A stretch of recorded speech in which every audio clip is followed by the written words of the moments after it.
చర్చలో మనతో పాటు బీఆర్ఎస్ నాయకులు డాక్టర్ చిరుమల రాకేష్ గారు జాయిన్ అవుతున్నారు. అలాగే మనతో పాటు ఉన్నారు రాజకీయ విశ్లేషకులు నిఖిల్ గారు. నమస్తే ఇద్దరికి. ముందుగా నిఖిల్ గారు, మనం చూస్తున్న కీలకమైన వార్త, అన్నిటికంటే ముఖ్యంగా మన నదులన్నీ కూడా బైపాస్ చేస్తూ ఉన్నారు, మన నీళ్లు ఖల్లాస్ చేస్తూ ఉన్నారు, తెలంగాణకు చుక్క నీరు దక్కకుండా ఏపీ స్కెచ్ వేస్తూ ఉందనే అంశం ప్రధానంగా మనకు కనిపిస్తూ ఉంది.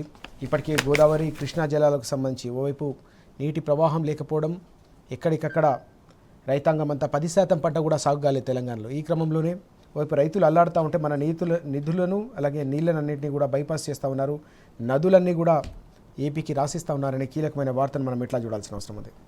ముందుగా మీతో పాటు సోదరులు రాకేష్ గారికి, టీ న్యూస్ ప్రేక్షకులందరికీ కూడా నమస్కారం. అదేవిధంగా నేను గుంపు మేస్త్రిని అని చెప్తున్నటువంటి గౌరవ గుంపు మేస్త్రి గారికి కూడా నమస్కారం. ఈరోజు ఈ నదులకు సంబంధించి నీళ్ళకు సంబంధించి చూస్తూ ఉంటే ఈ 30 నెలల కాలంలో వాళ్ళు అధికారంలోకి వచ్చిన డిసెంబర్ 7, 2023 నాడు మొదలు పెడితే ఈ రోజు వరకు కూడా ఎక్కడికక్కడ తెలంగాణ నీళ్లను ఏ రకంగా పక్క రాష్ట్రాలకు తరలించాలి, ఇటువైపు కృష్ణా కానివ్వండి, అటువైపు గోదావరి కానివ్వండి, పూర్తి స్థాయిలో తెలంగాణను ఉమ్మడి ఆంధ్రప్రదేశ్లో ఏ రకంగా అయితే ఇదే కాంగ్రెస్ ప్రభుత్వం ఎడారిగా మార్చిందో మళ్ళొక్కసారి ఆ విధంగా ఎలా మార్చాలి అనే ఆలోచన మాత్రమే చేస్తున్నట్టుగా కనబడతా ఉంది. ఈ 30 నెలల పరిపాలన చూస్తూ ఉంటే ఎక్కడికక్కడ ఏ ప్రాజెక్టుకు ఆ ప్రాజెక్టు ఏ రకంగా ఇబ్బందులు క్రియేట్ చేయాలని మాత్రమే చూస్తూ ఉన్నారు. ఇప్పుడు మీరు అడుగుతున్నట్టుగా అదే కాళేశ్వరం ప్రాజెక్టుకు సంబంధించి వీళ్ళు పొద్దున్న లేస్తే ఏం చెప్తా ఉంటారంటే మొత్తం కాళేశ్వరం అంతా కొట్టుకుపోయింది, అటు 1,00,000 కోట్లు దాంట్లోకే పోయినాయి, వచ్చినటువంటి పర్రెలకే పోయినాయి అని చెప్తా ఉంటారు. కాళేశ్వరంలో అనేక లిఫ్టులు ఉన్నాయి, అనేక బ్యారేజ్లు ఉన్నాయి, అనేక రిజర్వాయర్లు ఉన్నాయి, అనేక టన్నెల్స్ ఉన్నాయి, 1000 కిలోమీటర్ల సొరంగ మార్గాలు ఉన్నాయి. ఇవన్నీ వదిలేసి ఆ ఒక్క మేడిగడ్డను చూపి మేడిగడ్డలో ఉన్నటువంటి అనేక పిల్లర్లలో 1-2 పిల్లర్ల క్రాక్లు వస్తాయి, దాని మొత్తాన్ని చూపి మొత్తం ప్రాజెక్టే కొట్టుకుపోయింది అని భ్రమలు కల్పించే పనులు ఆనాడు ఎన్నికల ముందు రాహుల్ గాంధీ గారిని తీసుకొచ్చి చేసిండ్రు. ఈ రోజు కూడా ముఖ్యమంత్రి గారు మళ్ళీ అదే చెప్తూ ఒక అబద్ధాన్ని పదే చెప్తా ఉంటే అదే నిజంగా నమ్మించాలి అనే ఆలోచనలు మాత్రమే చేస్తూ ఉన్నారు. వీళ్ళు ఎన్ని చేస్తున్నా కూడా నీళ్లకు స్పష్టంగా నీళ్ళ విషయంలో ఏం జరుగుతుందన్నది అధికారులు, ఇదే రాష్ట్ర ప్రభుత్వ పరిధిలో పనిచేస్తున్నటువంటి అధికారులకు సంబంధించిన లెక్కలన్నీ కూడా చెప్తా ఉన్నాయి. ఇదే మేడిగడ్డకు సంబంధించి నిన్నటికి నిన్న పవర్ పాయింట్ ప్రజెంటేషన్లో కూడా రాష్ట్ర ముఖ్యమంత్రి గారు స్వయంగా ఏం చెప్తా ఉంటారంటే అసలు ఆ ప్రాజెక్టు మొత్తం కొట్టుకుపోయింది, దాంట్లో ఒక్క గేటు కూడా మనము దింపే పరిస్థితి లేదు, మొత్తం 85 గేట్లు ఎత్తిపెట్టమని ఎన్డీఎస్ఏ చెప్పింది నాకని చెప్తా ఉన్నారు.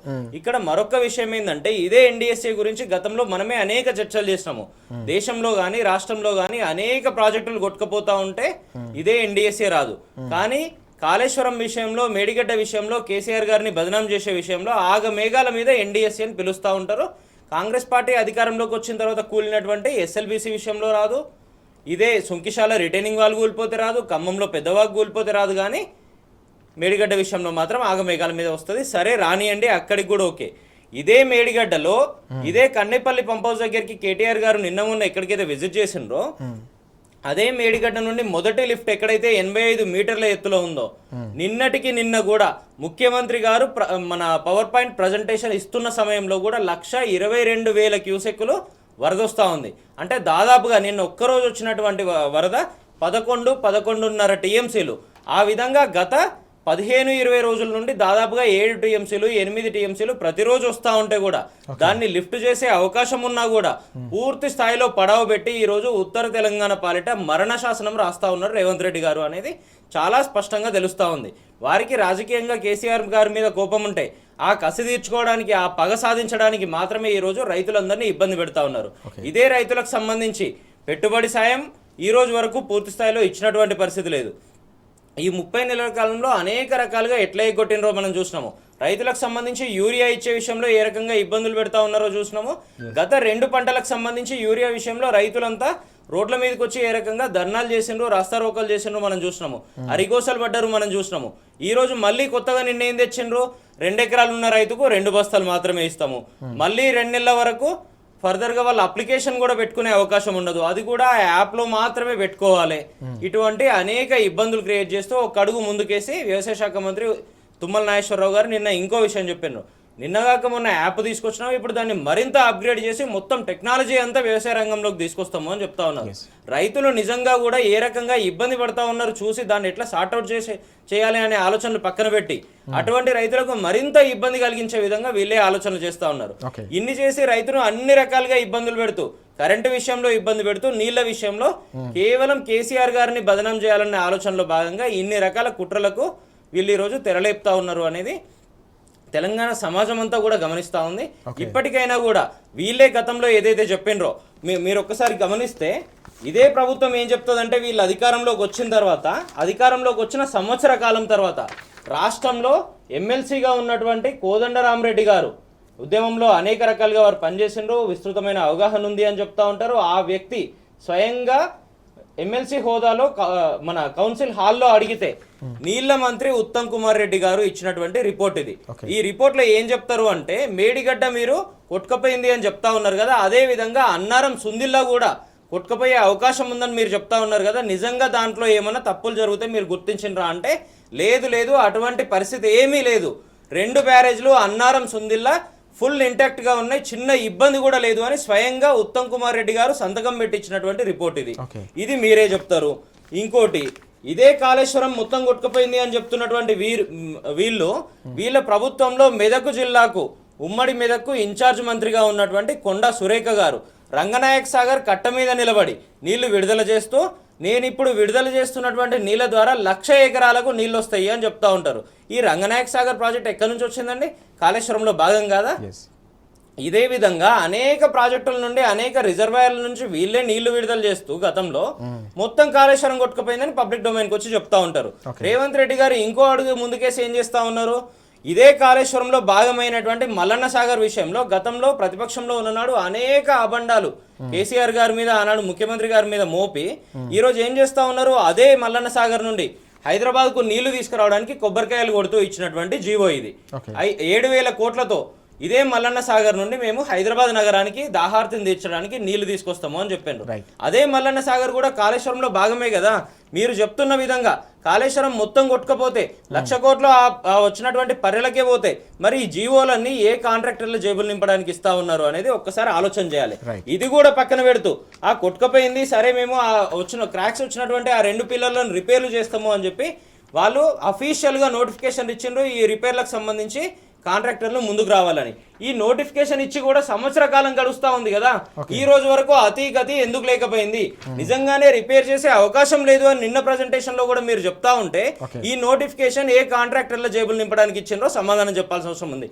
ఇవన్నీ పక్కన పెడుతూ కేవలం వీళ్ళ ఇష్యూ మొత్తం ఎక్కడ కన్ఫైన్ చేస్తా ఉంటారంటే కేసీఆర్ గారిని బదనాం చేయాలి, కేటీఆర్ గారిని తప్పు పట్టాలి, హరీష్ రావు గారిని విమర్శించాలి. ఇది మాత్రమే వీళ్ళ ఎజెండా, వీళ్ళ ఆలోచనగా స్పష్టంగా తెలుస్తూ ఈ మొత్తం విషయంలో కేసీఆర్ గారి మీద పగ సాధించడానికి, కేసీఆర్ గారిని ఇబ్బంది పెట్టడానికి మొత్తం లక్షలాది మంది రైతుల మీద ఈరోజు కక్ష కట్టినట్టుగా రాష్ట్ర ప్రభుత్వం పనిచేస్తూ మరణశాసనం రాస్తున్న విషయాన్ని తెలంగాణ సమాజం అంతా చాలా స్పష్టంగా గమనిస్తూ ఉంది ఈరోజు. ఎస్ మనం చూస్తూ ఉన్నాం. రాకేష్ గారు, నిఖిల్ గారు చెప్పినట్టుగా పూర్తిగా తెలంగాణ సమాజం అంతా కూడా జరుగుతున్న ద్రోహాన్ని రైతాంగం మరీ ముఖ్యంగా గమనిస్తున్న పరిస్థితి. మొన్న కేటీఆర్ గారి పర్యటన తర్వాత కన్నెపల్లి పంప్ హౌస్కి వెళ్ళి చాలా స్పష్టంగా చెప్పిన సందర్భాన్ని మనం చూసాం. 1,00,000కు పైగా 1,22,000 క్యూసెక్ల నీరు పోతున్నా ఎందుకు మీరు నీరు ఎత్తిపోయడం లేదు? వారం రోజులు అప్పగించండి, కేసీఆర్ గారు పూర్తిగా తెలంగాణను సస్యశ్యామలం చేస్తారు, ప్రతి రిజర్వాయర్ను చెరువును నింపుతారని చెప్పి స్పష్టంగా చెప్పిన తర్వాత కూడా మళ్ళీ అవే అబద్ధాలు అసత్యాలతో రైతాంగాన్ని ప్రభుత్వం మభ్యపెడుతోంది, ముఖ్యమంత్రి మభ్యపెడుతున్నారనే అంశాన్ని ఏదైతే ప్రస్తావిస్తూ ఉన్నారో దాన్ని ఎట్లా చూడాల్సిన అవసరం ఉంది? గుడ్ మార్నింగ్ సీతారాం రాజు గారు, మీకు నిఖిల్ గారికి, అదేవిధంగా టీ న్యూస్ ప్రేక్షకులు. నిన్న చూసిన తర్వాత కొంత అంటే మనం ఏంటంటే ముఖ్యమంత్రి గారి అవగాహన రాహిత్యాన్ని, అసలు నదుల మీద కావచ్చు, ఏ బేసిన్లో ఏ ఉంటాయని తెలియకపోవడానికి కావచ్చు, ఆయన ఏం చెప్పిండు నిన్న అంటే ఒక 2-3 అంశాలు ఫస్ట్ ప్రజలకు స్పష్టంగా మనం టీ న్యూస్ ద్వారా చెప్పాలి.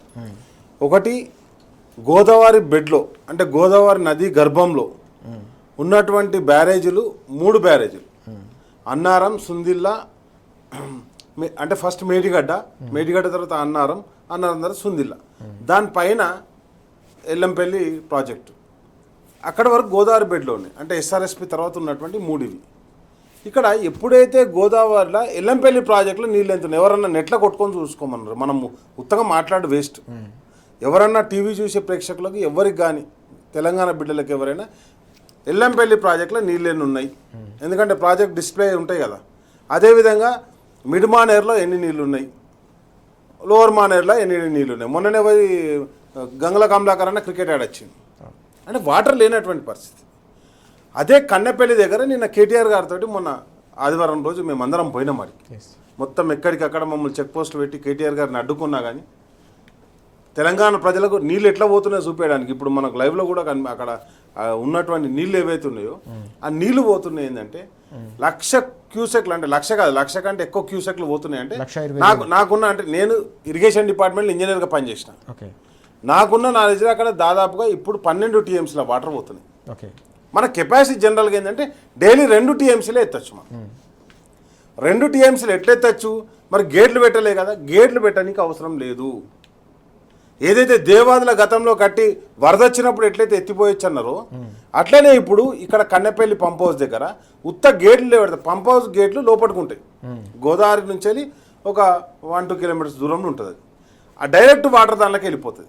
1 2 ఇప్పుడు ఏదైతే ఇసుక లేవడుతున్నారు కదా, ఆ ఇసుక కట్టబోసినా కానీ నీళ్లు డైవర్ట్ అయిపోతాయి. అంత అద్భుతమైనటువంటి ప్రాజెక్ట్. ఇక్కడ వరకు ఏది గోదావరి బెడ్. మరి గోదావరి బెడ్ నుంచి ఎత్తిపోసిన తర్వాత ఎక్కడికి ఎందుకు మనం అన్నారం సుందిలా కట్టుకున్నాం? అన్నారం సుందిలా కట్టుకున్నది ఎందుకంటే మేడిగడ్డ దగ్గరనే వాటర్ అవైలబిలిటీ ఉంటుంది. మేడిగడ్డ దగ్గర ఎక్కడి నుంచి ఉంటుంది అంటే, ఒకటి ఛత్తీస్గఢ్లో పడ్డ నీళ్ళు కావచ్చు, మహారాష్ట్రలో పడ్డ వాన కావచ్చు, కొంచెం వాన పడ్డా ఇప్పుడు అక్కడ వరద లేదన్నారు కదా, పోదాం పండి అక్కడ ఎవరన్నా చూడమని చెప్పారు వరద ఉందా లేదా, ఏ ఛానల్ పెట్టినా కనిపిస్తుంది. అండ్ నెక్స్ట్ అక్కడ ఏం జరుగుతుంది, నిజంగా కూడా రిపేర్కి ఎంత అవుతుందని చెప్పింది విజిలెన్స్ కమిషన్, మనం వేసింది కాదు, కాంగ్రెస్ ప్రభుత్వం వేసిన విజిలెన్స్ కమిషన్ ఎంత అవుతుందని చెప్పిందంటే 400 కోట్లు అవుతాయని చెప్పింది. ఇప్పటికి అక్కడ అంటే ఒక 4,000 కోట్లు ఇసుక అమ్ముకున్నారు. 4,000 కోట్లు కాదు, 10,000 కోట్లు ఇసుక అమ్ముకున్నారు. ఇసుక అమ్మనీకే దాన్ని ఎత్తిపెట్టారు. అండ్ నెక్స్ట్ ఈ మాట్లాడే కాంగ్రెస్ పార్టీ నాయకులకు కావచ్చు, ఏ నాయకుని కావచ్చు, అంటే నేనేమంటున్నా అంటే కాళేశ్వరంకి అగెనెస్ట్ మాట్లాడేవానికి ఎవరికి కానీ డ్యామ్కు బ్యారేజ్కు తేడా తెలియని వాళ్ళు చాలా మంది మాట్లాడతారు. నేనేమంటాడు, నువ్వు ఇంతసేపు మాట్లాడినావు కదా, 2-3 సంవత్సరాలు అవుతుందని అన్నావు కదా రేవంత్ రెడ్డి, ఇంతవరకు ఏం రిపేర్ చేసినావు అక్కడ? నీకు దమ్ము ధైర్యం ఉంటే నేనేమంటానంటే నేను ఛాలెంజ్ చేస్తున్నా, ఎక్కడైతే గోదావరి అంటే అన్నారం సుందిల్లా మేడిగడ్డ దగ్గర ఏ ఫౌండేషన్ అయితే ఉన్నదో, ఏ ఇసుక మీదనైతే ఏ భూమి మీదనైతే మేము కట్టినామో ప్రాజెక్టు, పోలవరం కూడా అదే భూమి మీద కడతారు. పోదాం పోలవరం కాడికి. ఇది డ్యాము. ఇంతవరకు దేశం మొత్తంలో ఎక్కడ కూడా 15 TMCలో 16 TMCలో ఆపినటువంటి బ్యారేజ్ ఆపరేషన్ ఎక్కడ జరగలేదు దేశం మొత్తం. ఒక చిన్న మిస్టేక్ అది కూడా వరద లేనప్పుడు కూలింది. వరద ఉన్నప్పుడు కూలితే వేరు, అసలు వరద లేదు ఏం లేదు, ఉత్తగానే 2 కుంగినంటే దాని లేదా కుట్రకోణం కూడా ఉందని మనం అనుకుంటున్నాం. అండ్ ఏదైతే నేషనల్ డ్యామ్ సేఫ్టీ వచ్చి దాని మీద ఎంక్వైరీ చేసింది అన్నప్పుడు 24 అవర్స్లో ఎట్లా ఇస్తారంటే రిపోర్టు. నేనేమంటున్నానంటే నేను సివిల్ ఇంజనీర్గా మాట్లాడుతున్నా, నేను ఒక బీఆర్ఎస్ పార్టీ ప్రతినిధి కావచ్చు, నేను సివిల్ ఇంజనీర్ని, ఇరిగేషన్ గెస్టెడ్ ఆఫీసర్, నేను I'm doctorate in civil engineering. నేను చెప్తున్నా దాంట్లో నువ్వు వితౌట్ వాటర్లోకి దిగకుండా అసలు స్ట్రక్చర్ ఫెయిల్యూర్ అని ఎట్లా డిక్లేర్ చేస్తావు? అండ్ నెక్స్ట్ వచ్చేసి నేను ఏమంటున్నా, సరే ఇక్కడ డిక్లేర్ చేసినావు, నీకు ఒకవేళ ఇక్కడ ఫ్లడ్ ఉన్నా దిగనీకి రాలే, మరి ముందట ఎందుకు దిగలే నువ్వు డ్యామ్లోకి దిగి? అసలు ఫౌండేషన్ ఫెయిల్యూరా, అప్రాన్ ఫెయిల్యూరా, అసలు ఏం ఫెయిల్యూర్ అనేది నువ్వు చెప్పినావా? డ్యామ్ సేఫ్టీ అథారిటీ ఏం రిపోర్ట్ ఇవ్వాలి? ఈరోజు దేశం మొత్తం జరుగుతుంది ఏంటంటే ఒక రీసెర్చ్ జరుగుతుంది. కేసీఆర్ గారు కట్టినటువంటి ప్రాజెక్టులో అసలు ఎందుకు ఈ డ్యామేజ్ ఎందుకు జరిగింది, వెలాసిటీ ఆఫ్ ఫ్లో ఎట్లా చేంజ్ అయింది, మనం కన్స్ట్రక్షన్ చేసినప్పుడు ఇప్పుడున్న వెలాసిటీ ఆఫ్ ఫ్లో ఏంది, అంటే వేగం, నది వేగం ఎట్లా మారుకుంటూ వచ్చింది. ఎందుకంటే అంతకుముందు ఒకటే సాఫ్గా పోయేటువంటి నది వేగం మారినప్పుడు దాంట్లో ఉన్నటువంటి రియాక్షన్ ఏంది అని చెప్పేసి రీసెర్చ్ నడుస్తుంది. ఇదంతా ఒక అంశం అయితే ఈరోజు మొత్తం ప్రపంచం మొత్తం చెప్తుంది కదా, యూరోప్ కంట్రీలు చూస్తలేమా, మొత్తం ఏమవుతుంది ఆడ మొత్తం టైర్లు కూడా మెల్ట్ అయిపోతున్నాయి, ఇండ్లు కూడా మొత్తం మంటలు వేస్తున్నాయి ఆడ మొత్తం ఏడ అంటే ఒక ఆల్రెడీ ప్రపంచం మీద ప్రభావం పడుతుంది. దాన్ని ఆ ఇంపాక్ట్ మన మీద పడద్దని కదా మనం దాని గురించి ప్రికాషన్ తీసుకోవాలని చెప్పేది. నిజంగానే గోదావరిలో ఫ్లడ్ వస్తే నువ్వు ఎక్కడి నుంచైనా ఎత్తిపోయొచ్చు.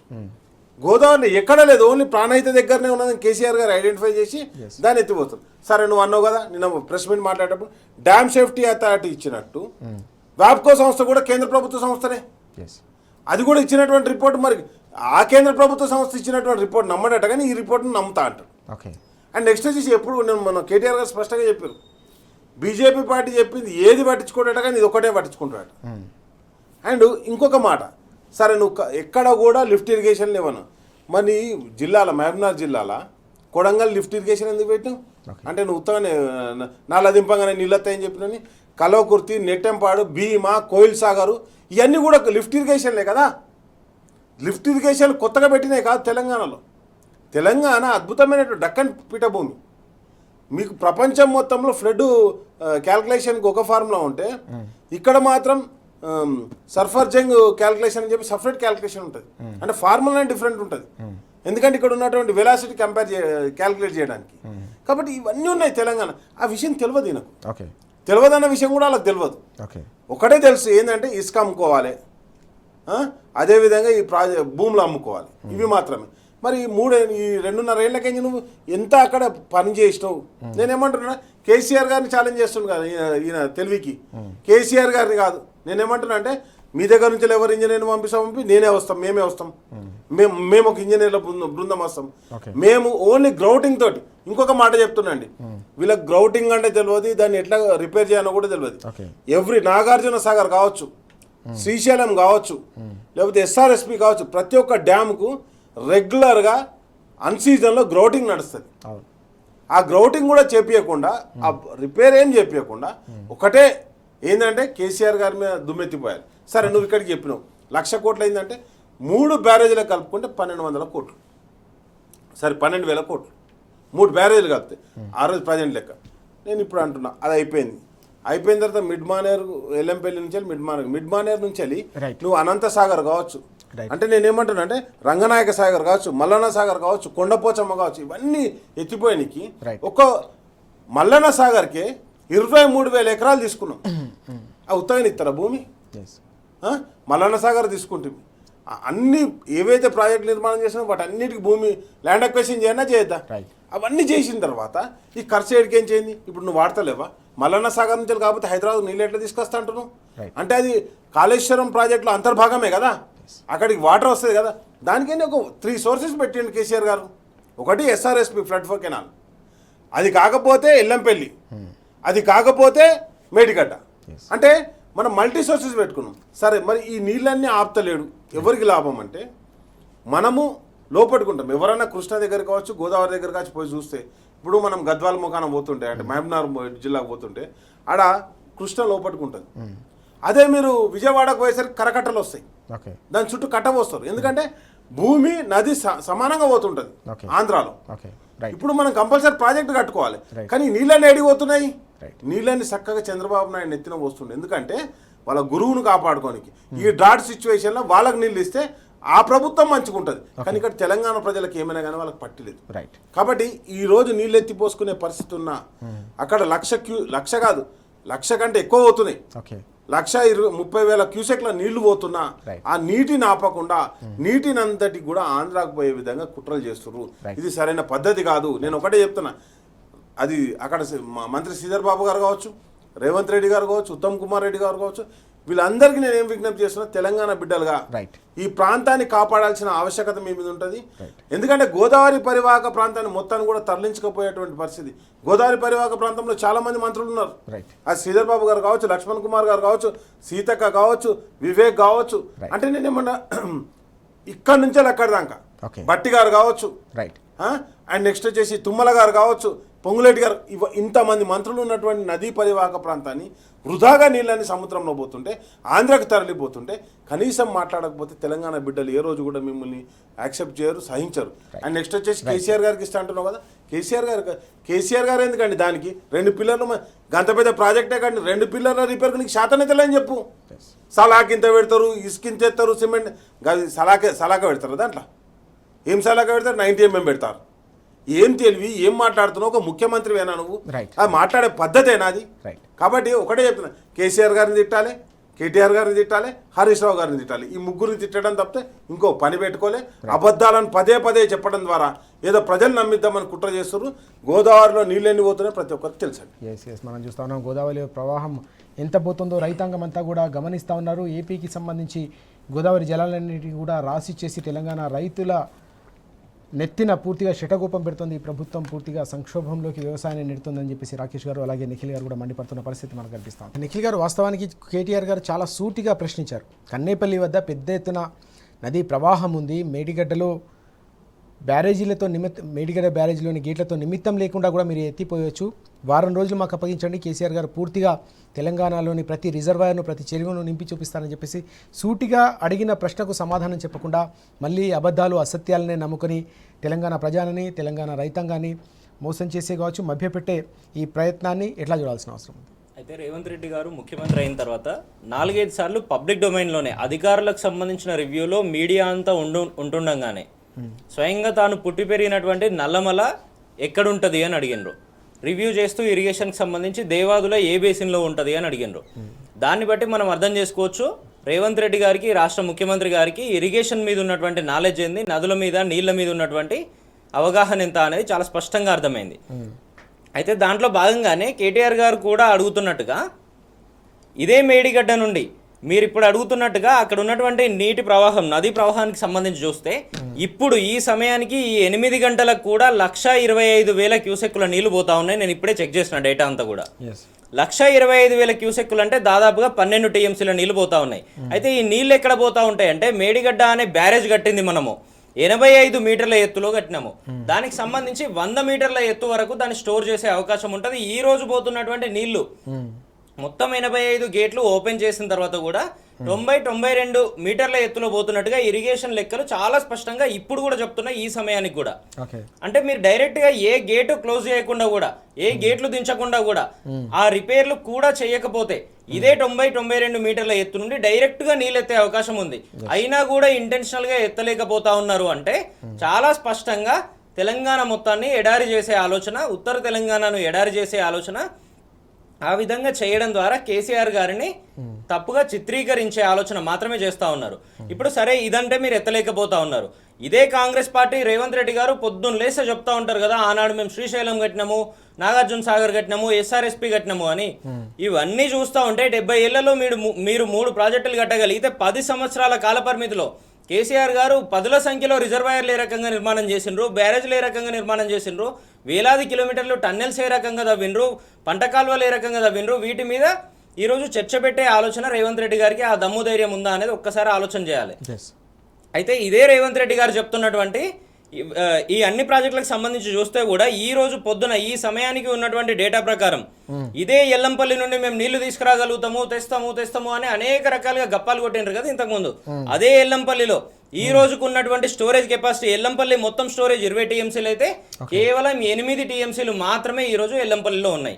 దాని నుండి కొద్దిగా ముందుకు వస్తే మిడ్ మానేర్లో 27 టీఎంసీల కెపాసిటీ ఉంటే కూడా కేవలం 8 టీఎంసీలే ఉన్నాయి. SRSPకి సంబంధించి ఇన్ని విషయాలు చెప్తా ఉన్నారు కదా, కాంగ్రెస్ ప్రభుత్వం కట్టింది అని. అదే SRSPలో కూడా ఈ రోజు 80 టీఎంసీల ఫుల్ కెపాసిటీ ఉంటే కేవలం 18 టీఎంసీలు మాత్రమే ఉన్నాయి. ఈ రకంగా మీరు ఎక్కడ చూసినా కూడా ఇదే మల్లన్న సాగర్లో కేవలం 14 టీఎంసీలు, కొండపోచమ్మ 6 టీఎంసీలు. నిన్నగాక మొన్న కాళేశ్వరం మొత్తం కూలిపోయింది, కొట్టుకుపోయింది అని ఒక రకంగా చెప్తూనే అదే కాళేశ్వరంలో అంతర్భాగమైనటువంటి బస్వాపూర్ దగ్గర కొబ్బరికాయలు కొట్టిండ్రు కదా, దానికి సంబంధించి ఎక్స్పాన్షన్ కి శంకుస్థాపనలు చేసిండ్రు కదా. ఆ బస్వాపూర్ లో కూడా మొత్తం కెపాసిటీ 11.3 టీఎంసీలు అయితే కేవలం 1/2 టీఎంసీ మాత్రమే ఉంది. ఈ రకంగా ఇంటెన్షనల్ గా ప్రాజెక్టులను అన్నిట్లను మీరు పడావ పెడుతూ నీళ్లు నింపకుండా వరద ద్వారా నింపే అవకాశం ఉన్నా కూడా అన్ని రకాలుగా ఇంటెన్షనల్ గా పక్కన పెట్టి ఏకైక ఎజెండా కేసీఆర్ గారిని టార్గెట్ చేయడం, కేసీఆర్ గారిని బదనాం చేయడం అనేదే కనబడతా ఉంది. ఇప్పటికైనా కూడా గతంలో పార్లమెంటు ఎన్నికల సందర్భంగా కూడా ఆ సమయంలో కేసీఆర్ గారిని బూచిగా చూపే ప్రయత్నంలో ఇదే రకమైన కుట్రలు చేసిన రేవంత్ రెడ్డి గారు పూర్తిగా ఆనాడు వర్షాభావం తక్కువ ఉన్నా కూడా నిజంగా నీళ్ళెత్తే అవకాశం ఉండి కూడా ప్రాణహిత నుండి ఏవైతే నీళ్ళు వస్తా ఉన్నాయో ఆ నీళ్లను ఎత్తే అవకాశం ఉంటే కూడా పడవ పెడితే కేసీఆర్ గారు నల్గొండలో కానీ వరంగల్లో కానీ సవాల్ పెడితే ఇమ్మీడియట్ గా ఆ రోజు ఈ రిజర్వాయర్లన్నీ నింపినటువంటి పరిస్థితులు చూసినాము, నింపి రైతులందరికీ నీళ్ళు ఇచ్చినటువంటి పరిస్థితులు చూసినాము.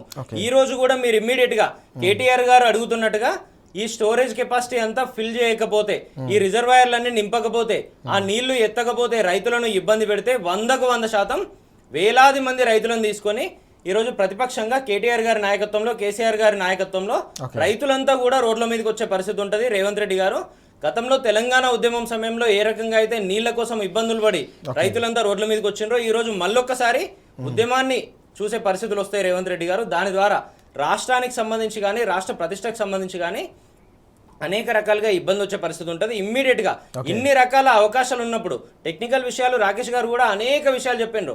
అనేక రకాల అవకాశాలు ఉండి మల్టీ స్టేజ్లో మీరు నీళ్ళెత్తే అవకాశం ఉండి మల్టీ ఛానల్స్ ద్వారా నీళ్ళెత్తే అవకాశం ఉన్నా కూడా మీరు ఎత్తలేకపోతా ఉన్నారనేది తెలంగాణ సమాజానికి స్పష్టంగా తెలిసింది. ఇప్పటికే మీరు ఇప్పటికైనా ఈ పంతాలన్నీ పక్కన పెట్టి కేసీఆర్ గారిని బదనం చేయాలనే ఆలోచనలు పక్కన పెట్టి నీళ్ళు ఎత్తే ఆలోచనలు చేయండి. కేవలం పక్క రాష్ట్రాల్లో తిరగడము, పక్క రాష్ట్రాలకు ప్రయోజనం చేకూర్చే విధంగా ఆలోచనలు చేయడము, లేదంటే ఢిల్లీకి టూర్లు వేయడము, ట్రిప్పులు కొట్టడము, ఇవి మాత్రమే కాకుండా రైతులకు నిజంగా నీళ్ళు ఇచ్చి రైతులను కాపాడే ఆలోచన చేయాలని మీ ద్వారా రాష్ట్ర ముఖ్యమంత్రి గారికి చెప్తా ఉన్నాం. ఎస్ మనం చూస్తా ఉన్నాం. రాజకీయ కక్షలకు తెలంగాణ రైతాంగాన్ని బలి చేయకూడదని చెప్పేసి నిఖిల్ గారు చెప్తున్న అంశాలు మనం చూస్తున్నాం. స్పష్టంగా 1,00,000కు పైగా క్యూసెక్కుల నీరు వృధాగా పోతున్నప్పటికీ కూడా వాటిని ఎత్తిపోయకుండా తెలంగాణ రైతాంగాన్ని కరువు కోరల్లో చిక్కుకునేలాగా, వ్యవసాయాన్ని సంక్షోభంలోకి నెట్టేలాగా రాష్ట్ర ప్రభుత్వం, ముఖ్యమంత్రి వ్యవహరిస్తున్నారని నిఖిల్ గారు మండిపడుతున్న అంశాలు మనం చూస్తాం. రాకేష్ గారు మనం చూస్తున్నాం 2.5 ఏళ్లుగా కాళేశ్వరం ప్రాజెక్టులో కీలకమైన మేడిగడ్డ బ్యారేజ్లో చిన్న లోపాలున్నాయి. వాటిని కేవలం 200-300 కోట్లతో రిపేర్ చేయవచ్చని చెప్పేసి కోరుతున్నప్పటికీ రిపేర్లు చేయని పరిస్థితి. మరోవైపు కన్నెపల్లి పంప్ హౌస్ను పూర్తి స్థాయిలో వినియోగించుకొని నీళ్లు ఎత్తిపోయమని చెప్తే అది కూడా వినిపించుకునే పరిస్థితి చాలా స్పష్టంగా కనిపిస్తుంది. మరోసారి రాజకీయ బురద జల్లే ప్రయత్నమే జరుగుతుందనే అంశం ఈరోజు చర్చకు దారితీస్తుంది. రాష్ట్ర రైతాంగం అంతా కూడా ఎదురు చూస్తూ ఉన్నారు. సాగునీరు లేక అల్లాడుతున్న పరిస్థితి. 60 ఏళ్ల పాటు ఏ కష్టాలు కన్నీళ్లు పడ్డారు రైతాంగం, ఈరోజు మళ్ళీ అదే కష్టాలు, అదే సంక్షోభాన్ని, అదే సాగునీటి సంక్షోభాన్ని ఎదుర్కొంటున్న పరిస్థితి. ఎట్లా చూడాల్సిన అవసరం కనిపిస్తుంది? దీనికి రైతాంగం రానున్న రోజుల్లో ఎట్లా ప్రతిస్పందించే అవకాశం ఉంది? ఇప్పుడు రేవంత్ రెడ్డి గారు తెలంగాణ మీద ఎట్లా పడ్డాడంటే, ఎట్లున్నదంటే ఆయనది మహమ్మద్ గజనీ అని చెప్పేసి ఒకడు వచ్చేటోడు, దోసుకుంటాడు పోయేటోడు. సోమనాథ టెంపుల్ను కూడా దోసుకొని పోయిండు. అట్లా ఈరోజు మహమ్మద్ గజనీ వారసుడు ఈ రేవంత్ రెడ్డి. తెలంగాణను ఎట్లా దోసుకోవాలి, తన కోరికలు ఎట్లా తీర్చుకోవాలి. మీరు అడిగిన దానికి నేనేమంటానంటే, ఆయన రాగానే ఏం చేసిండు, కాళేశ్వరం ప్రాజెక్టును రిపేర్ చేద్దాం, ఆ కాళేశ్వరం ప్రాజెక్టులో ఏదైతే ఉన్నదో ఒక 400 కోట్లు ఆల్రెడీ కంపెనీ ఎల్ఎన్టీ కంపెనీ వాళ్ళు పెట్టుకుంటా అన్నారు, దాన్ని రిపేర్ చేద్దామని పోలే. వెంటనే రాగానే అందాల పోటీలు పెట్టుకోవాలని అందాల పోటీలు పెట్టుకున్నాడు. తర్వాత సింగరేణి పైసలు తీసుకపోయి మెస్సీ ఫుట్బాల్ మ్యాచ్కు పెట్టుకున్నాడు. ఓకే. నెక్స్ట్ వచ్చేసి ఆయన ఫారిన్లో చదువుకున్నట. ఆయన ఏం చదువుకున్నాడు ఇప్పటివరకు తెలియదు, ఆయన సర్టిఫికేట్లు ఏం దొరుకుతలేవు. ఇంకా ఆయన ఫారిన్లో చదువుకోవాలని చెప్పేసి గవర్నమెంట్ పైసలు పెట్టి ఆక్స్ఫర్డ్ యూనివర్సిటీలో పోయి అడ్మిషన్ తీసుకొని చదువుకొని వచ్చాడు. కాబట్టి ఆయన కోరికలు తీర్చుకోవడానికి ఇప్పటికి 73 సార్లు ఢిల్లీకి పోయాడు. నేను ఒకటే అడుగుతున్నా, కాళేశ్వరం ప్రాజెక్ట్ దగ్గర మరి ఒక 70 రూపాయలైనా ఖర్చు ఎందుకు పెట్టలేను? ఢిల్లీకి 70 సార్లు పోయించినావు కదా, నీ ఫ్లైట్ టికెట్ ఖర్చులు పెడితే అవన్నీ బయట పెట్టి అవి పెడితే కాళేశ్వరం ప్రాజెక్ట్ రిపేర్ అవుతుంది. ఓకే. అండ్ నెక్స్ట్ వచ్చేసి ఏమంటాడు, నేను ముఖ్యమంత్రిగా ఉన్నా, ఆడ నీళ్లు కనిపిస్తున్నాయి. చూడండి, కేటీఆర్ గారితో మేము ఆ సందర్శనలో ఉన్నాం కాబట్టి చెప్తున్నాం. ఆడ వాటర్ కనిపిస్తున్నాయి, అంత ఫుల్ వాటర్ పోతున్నాయి. కన్నపల్లి పంప్ హౌస్ దగ్గరికి నీళ్లు పోతున్నాయి. ఆ నీళ్ళని గేట్లు ఎత్తితే నీళ్లు ఆన్ చేయొచ్చు కదా. మనం ఒకటే అడుగుతున్నాం, ఓకే, మాకు నీళ్లు కావాలి, ఆడ నీళ్లు ఉన్నాయి, ఎత్తిపోసావా పోయావా? నెంబర్ 1. నెంబర్ 2, ఇంతకుముందు మిత్రుడు అన్నిట్లలో ప్రాజెక్టులలో ఇన్ని టీఎంసీలు ఉన్నాయి, అవన్నీ కూడా డెడ్ స్టోరేజ్, అవి తీయద్దు. ఏ ప్రాజెక్టులో కానీ డెడ్ స్టోరేజ్ వాటర్ ఉంచాలి. వాటర్ ఉండకపోతే ఆ డ్యామ్ స్టెబిలిటీ దెబ్బతింటుంది. అవి dead storage water. And next వచ్చేసి నేను ఏమంటున్నానంటే, నువ్వు నీళ్లు కనిపిస్తున్నాయి, నీళ్ళు ఎత్తిపోయారా బాబు అంటే మోటార్లు పని చేస్తలేవు. మరి మోటార్లు పని చేస్తాను, మోటార్లు పని చేస్తే డైలీ 2 టీఎంసీలు ఎక్కువ ఎత్తాయి. నువ్వు ఆడ దాని కెపాసిటీ మొత్తం 16 టీఎంసీలు ఆపమని చెప్తలేం కదా. నువ్వు గేట్ అయ్యాకు, గేట్ పంప్ హౌస్ ఆన్ చేయి, పంపులు ఆన్ చేస్తే 2 టీఎంసీలు వేసిపోతాయి. పోయిన తర్వాత నువ్వు అన్నారం కెపాసిటీ ఎంత, అన్నారం కెపాసిటీ 10 టీఎంసీలు, సుందిలేటి కెపాసిటీ ఒక 14 టీఎంసీలు. నేనేమంటానంటే, నువ్వు 14 నింపమంటలేం కదా. రోజు 2 టీఎంసీలు ఎత్తిపోయి 2 టీఎంసీలు తీసి ఎల్లంపల్లి ప్రాజెక్టులో పోయి, Yellampalli project dead storage capacity 6 టీఎంసీలు. ఇప్పుడు దాంట్లో ఉన్న 2 టీఎంసీ 8 టీఎంసీలు. అంటే వాడగలిగేది ఎంత? ఇంకోటి ఏంటంటే ఎన్టీపీసీకి నీళ్ళు కావాలడా.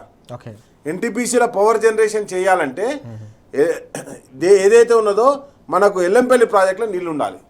ఎల్లంపల్లి ప్రాజెక్టులో నీళ్లు లేకపోతే ఎన్టీపీసీ బంద్ అవుతుంది, కరెంటు బంద్ అవుతుంది. కరెంటు గురించైనా ఇప్పుడు నీళ్ళు ఎత్తి పోసుకోవాల్సిన పరిస్థితి. నువ్వు మోటార్ లాంచ్ చేయంటే అది అరే బ్యారేజ్తో సంబంధం లేదు, బ్యారేజ్తో పని లేదు, బ్యారేజ్ గేట్ అయ్యకు, నీళ్లు వృధాగా పోతున్నాయి, నీళ్లు డైరెక్ట్ మోటార్ లాంచ్ చేస్తే పోతాయి. అది చెయ్యకుండా ఇప్పుడు ఏంది, ఫర్ సపోజ్ నీళ్ళు వచ్చినాయి, నీళ్లు రాగానే ఏం అడుగుతారు రైతులు? యూరియా అడుగుతారు. యాపులలో యూరియా లేదు, షాపులలో యూరియా కనిపించలేదు. అవుతుంది. అయిపోయిన తర్వాత ఏంది, మన పంట పండిన తర్వాత కొనాలి. అది కేంద్రం ఎంత పంట కొంటుందో అంటే కొంటా అన్నాడు. కాబట్టి అసలు పంటనే పండకపోతే, నీళ్ళే లేకపోతే అసలు తిప్పలు ఉండే కదా. సపరేట్గా హైదరాబాద్లో ఉన్న భూములు మనం అమ్ముకోలే, SBI భూములు అమ్ముకున్నాడు. డబల్ రిజిస్ట్రేషన్, దొంగ రిజిస్ట్రేషన్ చేసేది గవర్నమెంట్. దొంగ రిజిస్ట్రేషన్లు చేసి SBI భూములు అమ్ముకోనికి, లేకపోతే నియోపోలిస్ దగ్గర భూములు అమ్ముకోనికి, లేకపోతే కంచగచ్చిపోలి యూనివర్సిటీ భూములు, సెంట్రల్ యూనివర్సిటీ భూములు తాకట్టు పెట్టడానికి. అంటే నేను ఏమంటానంటే మొత్తం భూములు అమ్ముకోనికే వచ్చిండు తప్పితే ఎక్కడన్నా ఈయన వచ్చిన తర్వాత ఈయననే చెప్పిండు. నిన్న కేసీఆర్ షాదీ ముబారక్ పెట్టిండు, కళ్యాణలక్ష్మి పెట్టిండు, మేము ఇస్తలేము. మరి బీసీ ఫీజు రియంబర్స్మెంట్ కాంగ్రెస్ వాళ్ళు పెట్టారు, ఎందుకు బీసీ ఫీజు రియంబర్స్మెంట్ ఇస్తలేవు? కేసీఆర్ కిట్ ఇచ్చిండు, అది ఎందుకు ఇస్తలేవు? అబ్బాయి పుడితే 12,000, అమ్మాయి పుడితే 13,000 ఇస్తాడు, అవెందుకు ఇస్తలేవు నువ్వు? నేను ఓవర్సీస్ స్కాలర్షిప్లు బీసీ బిడ్డలకు అందరికీ అన్ని వర్గాల వారికి ఇచ్చిండు బీసీ స్కాలర్షిప్లు. బ్రాహ్మణ పరిషత్కి ఇచ్చిండు, వాటికి ఎందుకు పైసలు ఆపేసినావు? నువ్వు దేనికి ఇస్తున్నావు?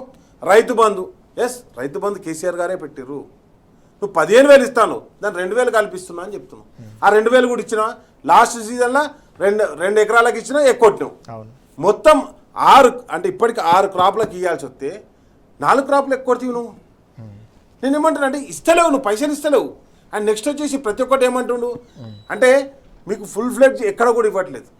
ఒకటేసారి ఇచ్చిండు కేసీఆర్ గారు ఇచ్చినటువంటి పైసలు, అప్పుడు ఎలక్షన్ కమిషన్ దగ్గర ఆపిన పైసలు మాత్రమే ఇచ్చిండు. అదే కేసీఆర్ గారు, రాజశేఖర రెడ్డి గారు పెట్టినా ఎవరు పెట్టినా ప్రజలకు యూజ్ అవుతాయని చెప్పేసి బీసీ ఫీజు రియంబర్స్మెంట్ కంటిన్యూ చేసిండు. అదేవిధంగా ఆరోగ్యశ్రీని కంటిన్యూ చేసిండు.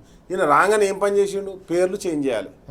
TS అని ఉన్నదాన్ని TG చెయ్యాలి, యాదాద్రి ఉన్నదాన్ని యాదగిరి చెయ్యాలి. అండ్ నెక్స్ట్ వచ్చేసి కాకతీయ తోరణాన్ని తీసేయాలి, చార్మినార్ను తీసేయాలి. ఈయన తీసేసుడు, కూలగొట్టుడు, అదేది హైడ్రా పెట్టాలి, కూలగొట్టాలి, మూసీ రివర్ ఫ్రంట్ అనాలి, కూలగొట్టాలి. ఇవి తప్పితే ఒక్క నిర్మాణం చేయాలి. కేసీఆర్ గారి ప్రతి ఒక్కటి ఈరోజు ఆయన చేసిన నిర్మాణాలు, అది సెక్రటరియట్ కావచ్చు, అదేవిధంగా కమాండ్ కంట్రోల్ కావచ్చు, టీ హబ్ కావచ్చు, ఇండస్ట్రీ, అంటే ఇక్కడ చూసిన అద్భుతమైన నిర్మాణాలు. యాదాద్రి కావచ్చు, నీ అందాల పోటీలు వచ్చిన వాళ్ళు కూడా వచ్చి చూసింది గవ్వే. కాబట్టి ఒకటే చెప్తున్నా, ఇక్కడ మొత్తం కూడా ఈ ప్రాజెక్టును దెబ్బతీసేటువంటి కుట్ర జరుగుతుంది. ఆ కుట్రని మనం ఎదుర్కోవాలి. ఎందుకంటే ఇది తెలంగాణ ఒకసారి ఒక ప్రాజెక్టు నిర్మాణం అయిన తర్వాత, ఇప్పుడు నాగార్జున సాగర్, SRSP ఏవైనా కానీ ఏ ప్రభుత్వం హయాంలో కట్టినా అగో మీ ప్రభుత్వంలో కట్టిరని చెప్పేసి మనం గేట్లేసి ఆపేసినామా? నీళ్ళు అప్పుడు ఆపేసినామా? కాబట్టి ఈరోజు ప్రజలకు నీళ్ళు ఇవ్వాలంటే, పంట పండాలంటే తప్పకుండా ఈ ఏదైతే బ్యారేజ్ ఉన్నదో దీన్ని ఆపరేట్ చేయాలి. అక్కడ మోటార్ లాంచ్ చేయాలి. నీళ్లు కనిపిస్తున్నాయి, నువ్వు మోటార్ అయ్యి, నువ్వేమై గేట్లేయకు, మోటార్ అయ్యి, నీళ్ళు డైరెక్ట్ వస్తాయి. అవి చూపెట్టడానికే కేటీఆర్ గారు అక్కడికి పోవడం జరిగింది. కేటీఆర్ గారు ఆధ్వర్యం ఎందుకు పోయినాం అందరం? పోయింది అక్కడ ఎందుకంటే తెలంగాణ ప్రజలకు చెప్పడానికి, ప్రపంచంలో ఉన్న ప్రతి ఒక్కరికి చెప్పడానికి జరుగుతున్న కుట్ర ఏంది తెలంగాణ మీద, తెలంగాణను ఎట్లా దాన్ని బీడు భూములు చేయాలని చెప్పేసి ఒక ఆలోచనతో ఏ విధంగా అయితే ఉన్నారో నేను ఒకటే ఛాలెంజ్ చేస్తున్నాను. నిన్న బాగా మాట్లాడారు కదా, గతంలో ఉన్న పంటకి ఇప్పుడున్న పంట కంపేర్ చేశారు కదా, కంపేర్ చేయి. 2010 చెప్పు, 2014 చెప్పు. మొన్న ప్రెస్ మీట్లో కూడా చెప్పారు స్పష్టంగా కేటీఆర్ గారు.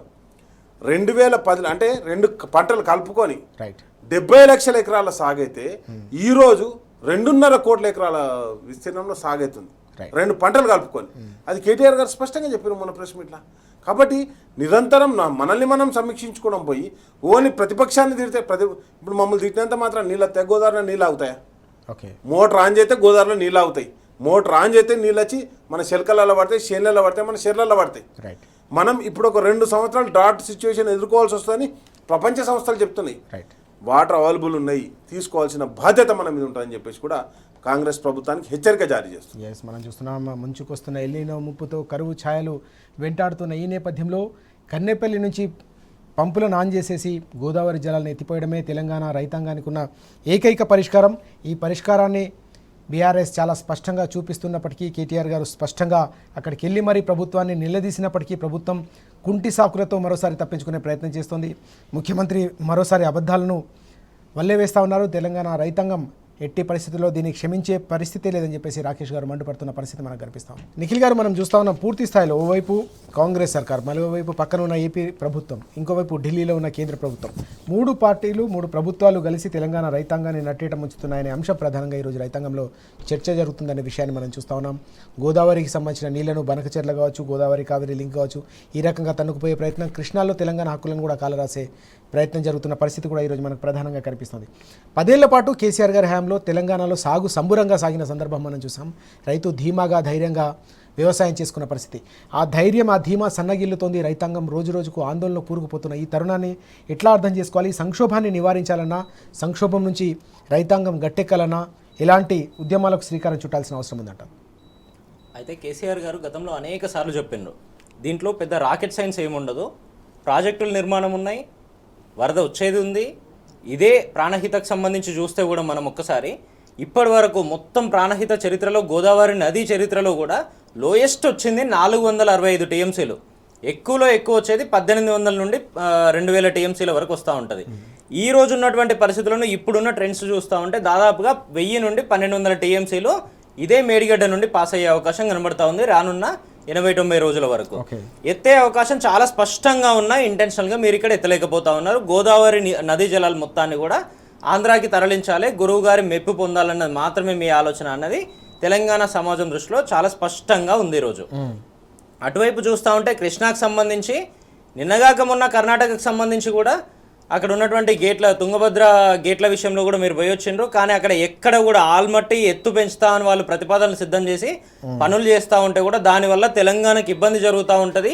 మరీ ముఖ్యంగా పాలమూరు అంతా ఎడారైతుంది అన్న ఆలోచన కనీసం లేకుండా దానికి సంబంధించిన ప్రశ్న కూడా అక్కడ ఉన్నటువంటి ప్రభుత్వాన్ని రాష్ట్ర ముఖ్యమంత్రి హోదాలో రేవంత్ రెడ్డి గారు అడిగినటువంటి పరిస్థితి పోలేదు. అక్కడ నుండి కిందికి పోయిన తర్వాత ఇదే కృష్ణాకు సంబంధించి ఆంధ్ర ఏ రకంగా కుట్రలు చేస్తూ ఉంది, ఇదే నారా చంద్రబాబు నాయుడు గారు ఏ రకంగా కృష్ణా జలాలు మొత్తం తరలించుకుపోవాలని చూస్తూ ఉన్నారు అని తెలిసి అటు వాళ్ళను కనీసం ప్రశ్నిస్తున్నటువంటి పాపాన పోలేదు.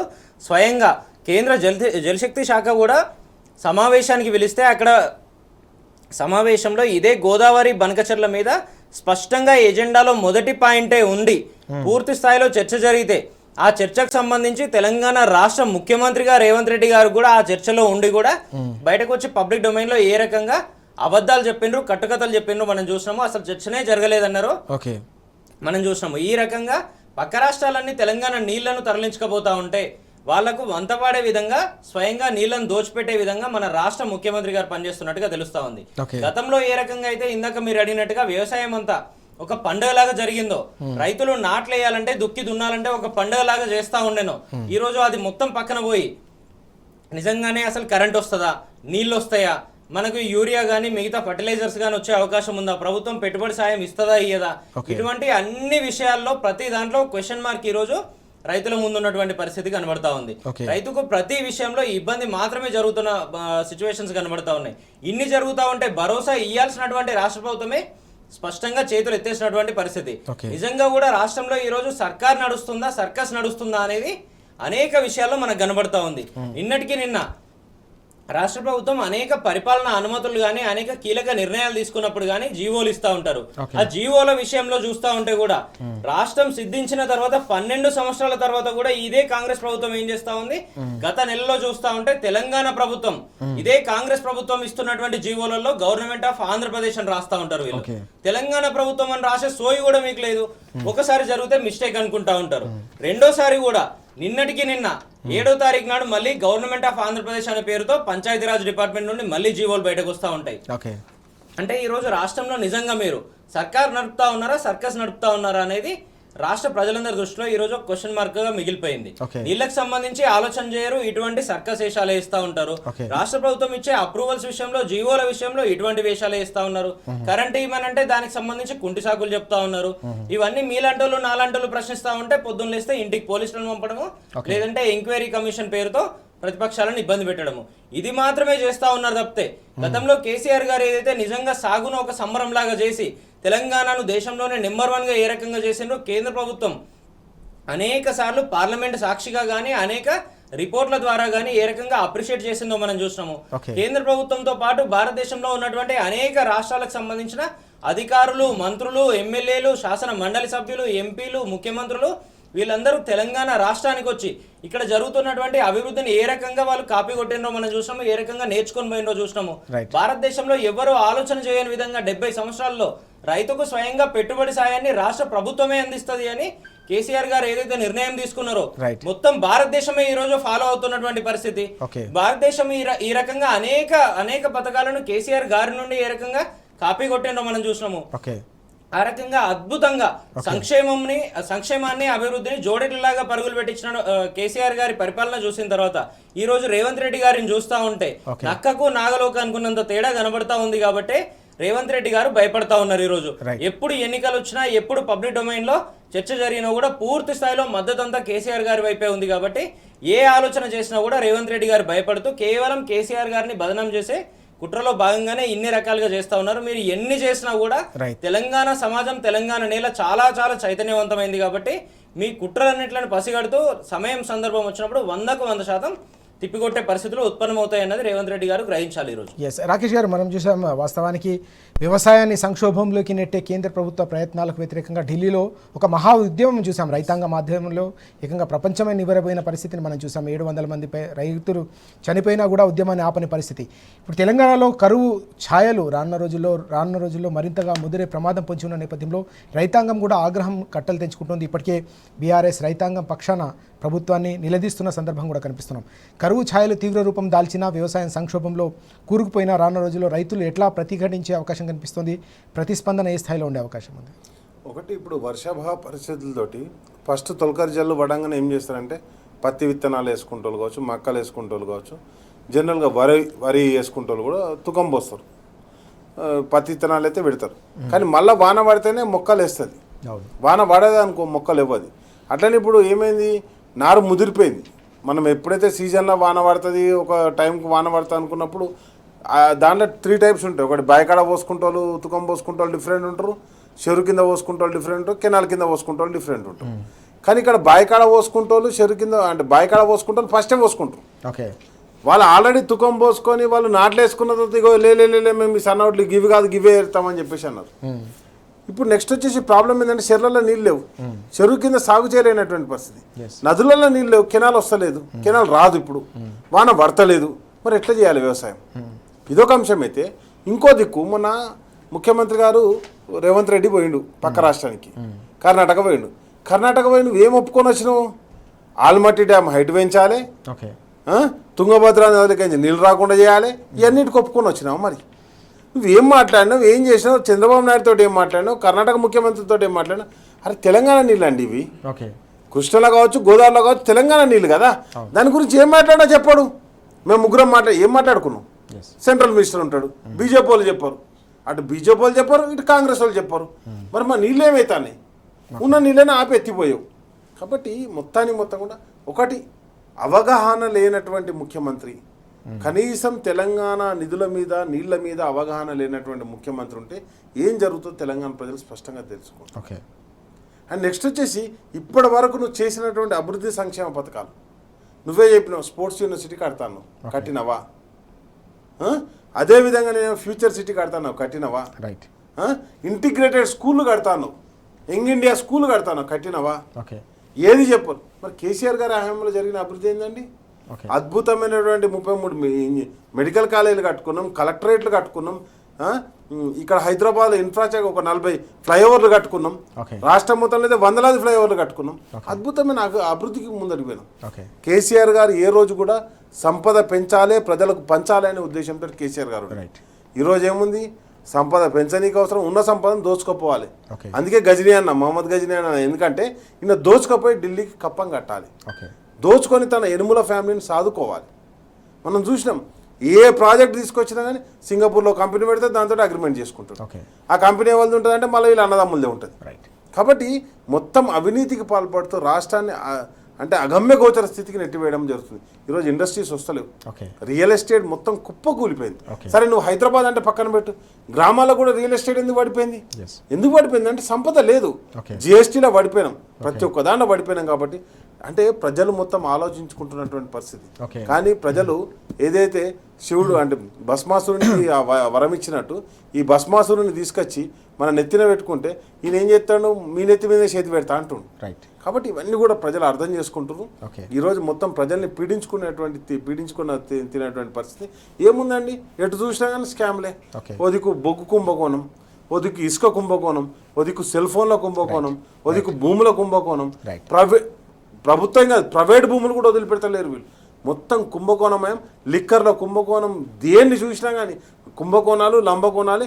మొత్తం కాంగ్రెస్ పార్టీ అంటేనే అవినీతి ప్రభుత్వం అని చెప్పేసి ప్రజలకు స్పష్టంగా అర్థమైంది. ప్రజల గురించి ఒక్కటి కూడా ఆలోచించట్లేదు, వాళ్ళు ఇచ్చిన ఒక్క హామీ కూడా అమలు చేయట్లేదు.